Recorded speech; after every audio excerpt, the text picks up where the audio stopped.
अस्सलाम वालेकुम dear students. आज का हमारा जो टॉपिक है वो स्टेजेस ऑफ कंपनी से रिलेटेड है। यानी कंपनी जो फॉर्मेट करते हैं हम किन किन स्टेजेस से गुजर कर एक कंपनी जो है वो इनकॉर्पोरेशन तक पहुंचती है। लाइक दिस इन दोनों में फ़र्क है। पब्लिक प्राइवेट लिमिटेड कंपनी है उसमें और पब्लिक लिमिटेड कंपनी में दोनों की जो कमेंसमेंट है वहाँ तक के प्रोसेस में थोड़ा सा फ़र्क है, बहुत ज़्यादा नहीं। हम जो है वो दोनों के पॉइंट्स के बारे में बात करेंगे। सबसे पहला जो पॉइंट है या स्टेज है वो होती है आपकी प्रमोशन स्टेज। यानी आपकी कंपनी जो है जब स्टार्ट आप करते हैं किसी कंपनी को बनाना तो सबसे पहले होता है फॉर्मेशन में एक प्रमोशन स्टेज। प्रमोशन में ऐसे आता है कि आपके प्रमोटर्स लाइक ऐसी पर्सनालिटीज जिनको आप हायर करते हैं कि वो आपके लिए एक कंपनी को जो है वो इनकॉर्पोरेट करवाएं, एक कंपनी को जो है वो स्टार्ट कराएं, एक बिजनेस स्टार्ट करें। वो जो पर्सनालिटीज होती हैं वो कई किस्म की होती हैं। कुछ ऐसे होते हैं जो कि आपसे जो है वो मनी यानी पे लेते हैं, कुछ ऐसे होते हैं जो कि बाद में शेयर्स खरीद लेते हैं, कुछ ऐसे होते हैं जिन्हें आप सैलरी जो है वो आफ्टर दी कमेंसमेंट देते हैं। ये आपके उनके साथ जो है वो कॉन्ट्रैक्ट पे जो है वो बेस करता है कि किस तरीके से आप उनके साथ जो है वो डील करते हैं। लेकिन प्रमोटर्स ऐसी पर्सनालिटीज होती हैं जिनका काम होता है एक कंपनी को फॉर्मेट करना, एक कंपनी को उन सारे स्टेजेस से गुजार के इनकॉर्पोरेशन तक लेके आना। जैसे ही बिजनेस स्टार्ट होता है प्रमोटर्स जो होते हैं वो कंपनी जो है वो हैंड ओवर करते हैं और वो चले जाते हैं। लेकिन कुछ ऐसे होते हैं जो वो वही पैसा जो है वो उसमें शेयर्स खरीद के उन्हीं में जो है शेयर होल्डर्स की हैसियत से रहना शुरू कर देते हैं। इसके बाद दूसरी स्टेज जो आती है एक कंपनी को फॉर्मेट करने में वो आती है रजिस्ट्रेशन।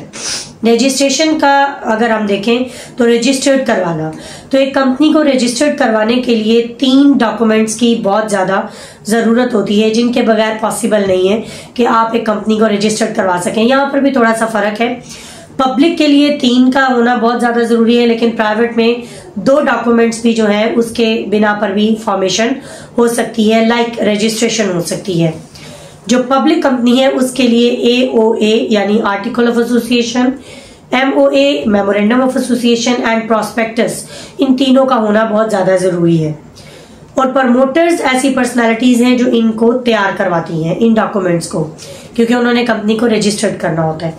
लेकिन जब हम प्राइवेट की बात करते हैं तो वहाँ प्रॉस्पेक्टस का होना जरूरी नहीं है, ये कंपनी पे डिपेंड करता है वो बनाए या ना बनाए।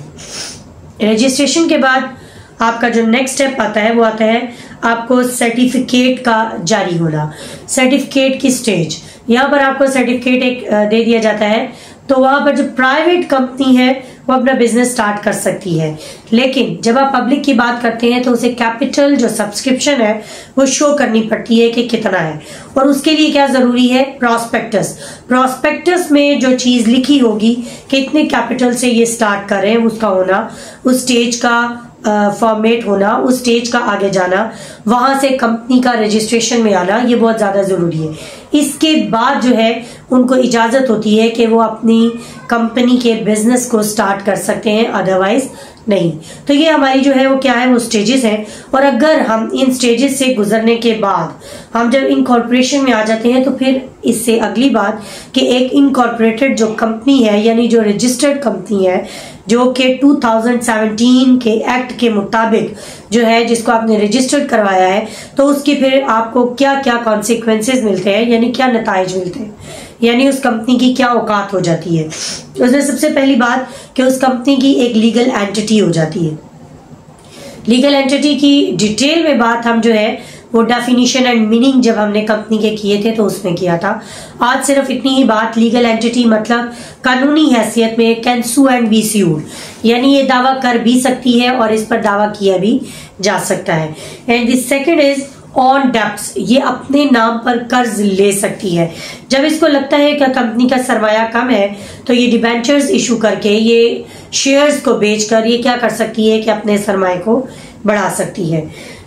Third one is can sell and purchase, ये अपनी प्रॉपर्टी जो है वो परचेज भी कर सकते, सेल कर सकती है और अपने नाम पर कोई प्रॉपर्टी जो है वो परचेज भी कर सकती है।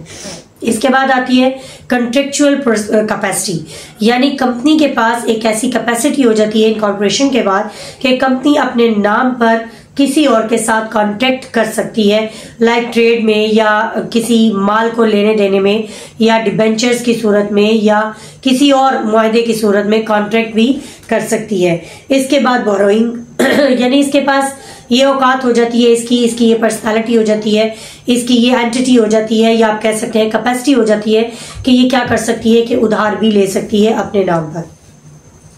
तो इट्स मीन कि हमें आज इस टॉपिक से ये पता चला कि एक कंपनी जो है वो इन स्टेजेस से गुजर कर जो है वो इनकॉर्पोरेशन में आती है, या लाइक आपका प्रमोशन, रजिस्ट्रेशन एंड सर्टिफिकेट जो कि कमेंसमेंट का है। और अगर आपने इसको फॉर्मेट करवाना हो तो अब तो जो है वो ऑनलाइन सिस्टम है, 15 मिनट में आप एक कंपनी को रजिस्टर्ड करवा लेते हैं।